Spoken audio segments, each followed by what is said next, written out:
नवरात्रे आते हैं तो हम शंकर जी के मंदिर, घर में देवी जी के पूजन के चक्कर में, नवरात्रे की पूजन के चक्कर में, माँ आदिशक्ति की पूजन के चक्कर में, माँ भवानी की पूजन के चक्कर में हम शंकर जी के मंदिर कई बार जा नहीं पाते क्योंकि लेट हो जाते हैं।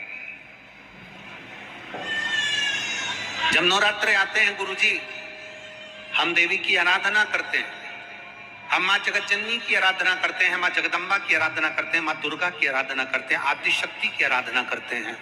तब हम शंकर जी के मंदिर, कई बार घर में इतना काम होता है कि देवी का पाठ करो, पूजन करो, जोत लगाओ, ये करो, वो करो, और उस चक्कर में हम मंदिर तक नहीं जा पाते।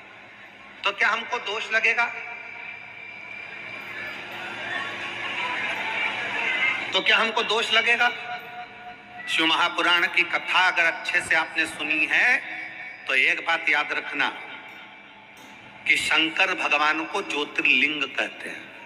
क्या कहते हैं? जम के बोलो, जम के जरा। ज्योतिर्लिंग। ज्योतिर्लिंग का मतलब क्या होता है? तुम राम जी की आरती करो, चाहे भगवान कृष्ण की आरती करो, चाहे जगदम्बा की आरती करो, चाहे किसी भी देवता की आरती करो, तुम्हारे हाथ में अगर दिया है, दिए में बाती रखी है, उसमें तुमने जलाई है, और दिया अगर जल रहा है और उस दिए से भी अगर तुम आरती कर रहे हो, उसमें जो ज्योति है वो ज्योति ही शंकर का एक शिवलिंग का स्वरूप है, उसको ज्योतिर्लिंग कहा गया।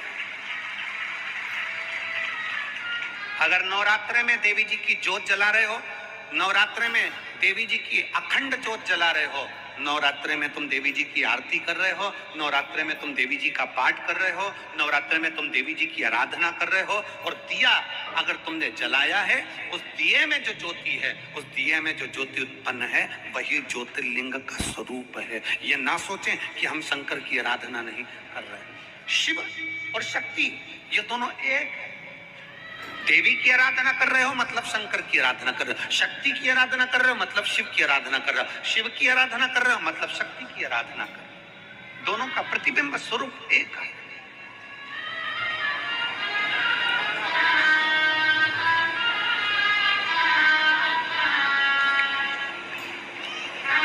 और मैंने तेरे ही भरोसे बाबा, तेरे ही भरोसे हवा बिच उड़ती जावांगी, बाबा डोर हथो छड़ीना में कटी जावांगी, भोले मैं तेरी भगत, शंभो मैं तेरी भगत, हवा बिच उड़ती जावांगी, बाबा डोर हथो छड़ीना में कटी जावांगी, भोले मैं तेरी भगत। शंकर के मंदिर में नहीं भी गए और घर में अगर तुमने दिया लगाया है, दीप प्रज्वलित किया है, दीप जलाया है, ये मानकर चलना कि शिवलिंग वहीं पर विराजमान है, ज्योतिर्लिंग के रूप में विराजमान।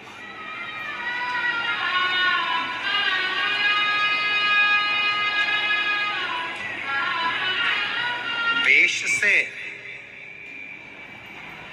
और भाषा से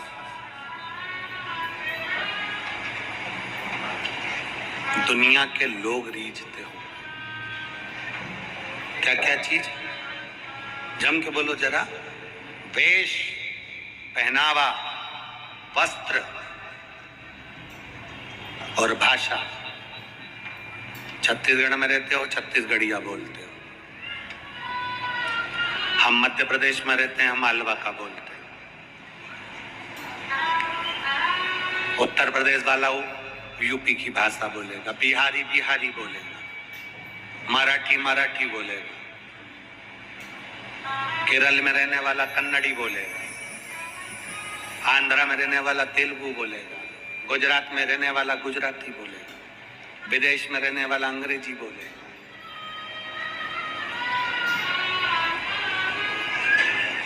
वेश और भाषा से दुनिया रीझती है, भगवान वेश और भाषा से नहीं रीझते, मेरे भोलेनाथ तुम्हारे दिल के भाव से रीझ जाते हैं।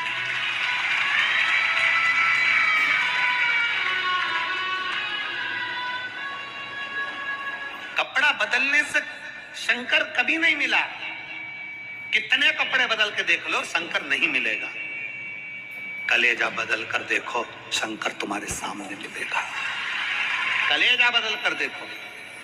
हम कपड़े बदल बदल कर रहेगा, ये वाला कपड़ा पहनेंगे तो अच्छा लगेगा, शंकर जी के मंदिर जा रही हूँ ये कपड़ा पहनूं। कोई ने कह दिया सफेद कपड़े पहनकर शंकर को रिझाओ, कोई ने कह दिया पीले कपड़े पहनकर शंकर को रिझाओ, कोई ने कह दिया नीले कपड़े पहनकर शंकर को रिझाओ, कोई ने कह दिया काले कपड़े पहनकर शंकर को रिझाओ।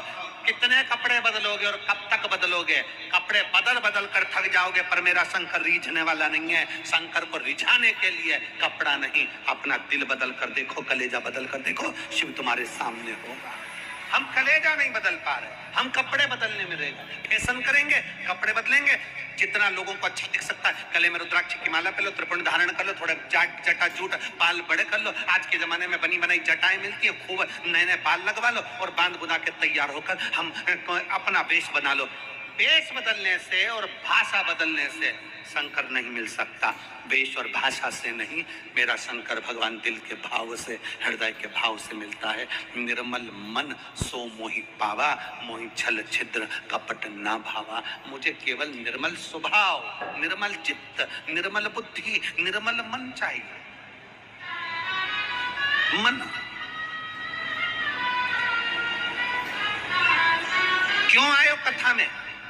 कोई तुमसे पूछे कि ये कथा का छठा दिन और सातवां दिन तुम इतनी संख्या में क्यों पहुंचते हो, कारण क्या है? उसका एक कारण है, जब कथा विराम होती है, कथा का विराम दिवस आता है, जैसे घर के मेहमान जाते जाते हमारे घर के बच्चों को 500, 100, 50 रुपए देकर जाते हैं, टॉफी देकर जाते हैं, उसी तरह कथा का समापन वाला दिन जब जैसे ही आरती होती है और आरती में कर्पूर गौरम होता है, वैसे ही मेरा भोले बाबा भी कर्पूर गौरम कर्णावतारम लुटाना प्रारंभ कर देता है।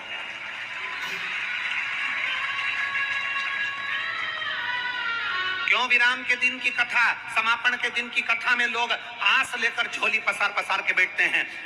ठंडी में, गर्मी में, बारिश में, भरत कितनी भी बारिश बरसे लोग उसमें बैठे रहते हैं, कितनी भी गर्मी पड़े लोग उसमें बैठे रहते हैं, कितनी भी ठंड पड़े। अभी मैनपुरी में, वहां मेरठ में ठंड थी, लोग बैठे सुबह 8 बजे। क्यों?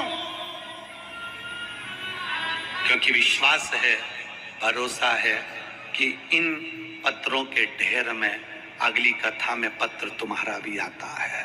ये विश्वास, ये भरोसा।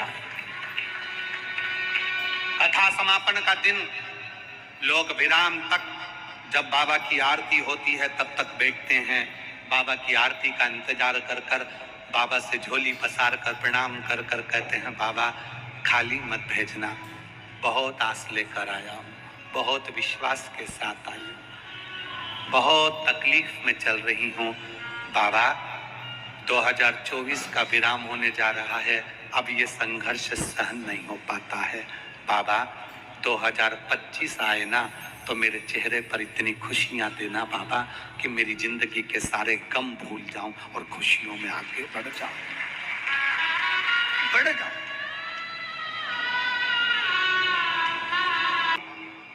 2024 का विराम भी हमारे कुबेर भंडारी के चरणों में करते हैं और प्रारंभ भी हमारे कुबेरेश्वर बाबा के चरणों से करते हैं।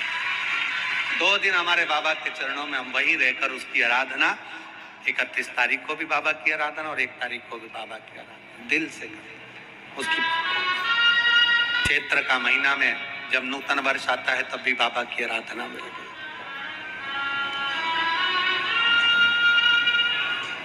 उसकी चौखट से शुरू। और मेरे महादेव का काम है भाग्य को पलट देना। देवता का काम है भाग्य लिखना, वो लिखेगा, विधाता भाग्य लिखेगा, देवता भाग्य लिखेंगे, पर उसको पलटने की सारी क्रमता वो शिव की है।